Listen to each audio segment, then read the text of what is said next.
বন্ধুরা, আজকে পশ্চিমবঙ্গে কি অবস্থা এসে গিয়েছে, আজকে শিক্ষিত যুবকদের কি অবস্থা এসে গিয়েছে আপনারা দেখুন। মুখ্যমন্ত্রীর হস্তক্ষেপ চেয়ে নির্জলা অনশনের প্রস্তুতি নিচ্ছে এসএসসি চাকরি প্রার্থীরা।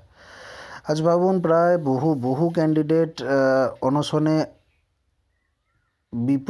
বিপুলভাবে অসুস্থ হয়ে পড়েছে। দু চারজনের অবস্থা আশঙ্কাজনক এবং 12 দিন ধরে টানা অনশনের পরেও কিন্তু প্রশাসনের কোনো রকম টনক নড়েনি। আজকে পশ্চিমবঙ্গের চাকরি প্রার্থীদেরকে অনশন করতে হচ্ছে, নির্জলা অনশনের পথ বেছে নিতে হচ্ছে। এর ভবিষ্যৎটা কি আপনারা বোঝার চেষ্টা করুন। আপনারা দেখুন, আজ বিকেলের পর্দায় একটা খবর বেরিয়ে এসেছে, কি দুর্দান্ত, মানে নৃশংস, কি মারাত্মক এই খবরটি।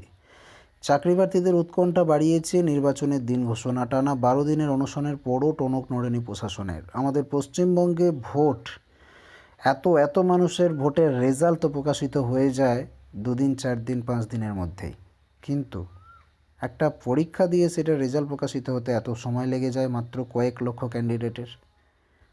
সমস্যা সমাধানে কমিশন শিক্ষামন্ত্রীর সঙ্গে জোড়া বৈঠক করেও কোনো রকম সুরাহা মেলেনি। ফলে এই পরিস্থিতিতে দাঁড়িয়ে চূড়ান্ত পদক্ষেপ নিতে চলেছেন অনশনরত চাকরিপ্রার্থীরা। মুখ্যমন্ত্রীর হস্তক্ষেপ ছাড়া কোনোভাবেই কর্মসূচি প্রত্যাহারে তারা নারাজ। প্রয়োজনে নির্জলা অনশনেরও ডাক দেওয়া হতে পারে বলে খবর দিয়েছে। আজ সন্ধ্যায় বৈঠক করে পরবর্তী সিদ্ধান্ত নেওয়া হবে বলে জানিয়েছেন চাকরিপ্রার্থী রাকেশ প্রামাণিক। টানা অনশন চালিয়ে আজ সোমবার আরও 2জন চাকরিপ্রার্থী অসুস্থ হয়ে পড়েন। এখনও পর্যন্ত 45 জন চাকরিপ্রার্থী অসুস্থ হয়ে পড়েছেন বলে খবর আছে। দিনের পর দিন এক নাগাড়ে অনশন চালিয়ে যাওয়ার পরও কোনো সমাধান সূত্রে তৈরি না হওয়ায় ক্ষুব্ধ চাকরিপ্রার্থীরা। বাড়ছে জেদ।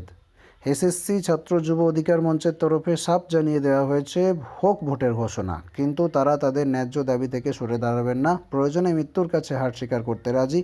তবু নিয়োগপত্র হাতে না পাওয়া পর্যন্ত অনশন থেকে উঠে যেতে নারাজ চাকরিপ্রার্থীরা। এসএসসি ছাত্র যুব অধিকার মঞ্চের তরফে রাকেশ প্রামাণিক বলেন, আজ আরও 2জন নতুন করে অসুস্থ হয়ে পড়েছেন। শেখ নিজামুদ্দিন ও বিশু সরকার অসুস্থ হয়ে পড়েছেন। গৌর কাশ্যের অবস্থা খুবই আশঙ্কাজনক। 2 দিন ধরে হাসপাতালে তার চিকিৎসা চলছে। এইভাবে টানা অনশন চললে আমাদের মৃত্যু অনিবার্য। এভাবে আর কতদিন আমাদের কষ্ট করতে হবে জানি না, তবে দাবি পূরণের জন্য আমরা মৃত্যুকেও উপেক্ষা করতে রাজি। মৃত্যুকে উপেক্ষা করে টানা চাকরিপ্রার্থীরা অনশন চালিয়ে যাওয়ার পিছনে রাজনৈতিক অভিসন্ধির অভিযোগও তুলেছেন শিক্ষামন্ত্রী। বৃহস্পতিবার এসএসসি চাকরিপ্রার্থীদের একরোখা মনোভাব রাজনীতির রং লেগেছে বলে আশঙ্কা করেন শিক্ষামন্ত্রী পার্থ চট্টোপাধ্যায়। রাজনীতির রং নয়, সরকারের নজর কাড়তেই এবার অনশনের সিদ্ধান্ত নিয়েছেন তারা। সংবাদ মাধ্যমে শিক্ষামন্ত্রী সাফ জানিয়ে দেন, অনশনের পেছনে কলকাঠি নাড়ছে রাজনীতির। আলোচনার পরও যদি ওরা অনশন করে, আমি কি করতে পারি বলুন। ফ্রেন্ডস, আপনারা আপনাদের মতামত অবশ্যই কমেন্ট বক্সে লিখে জানান।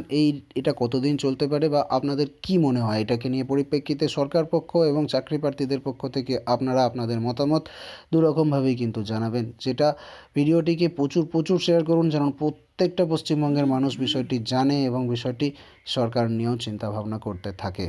আমি ফিরে আসছি পরবর্তী ভিডিওতে। চ্যানেলটিকে সাবস্ক্রাইব করে রাখবেন, ভিডিওটিকে শেয়ার করে দেবেন। ধন্যবাদ।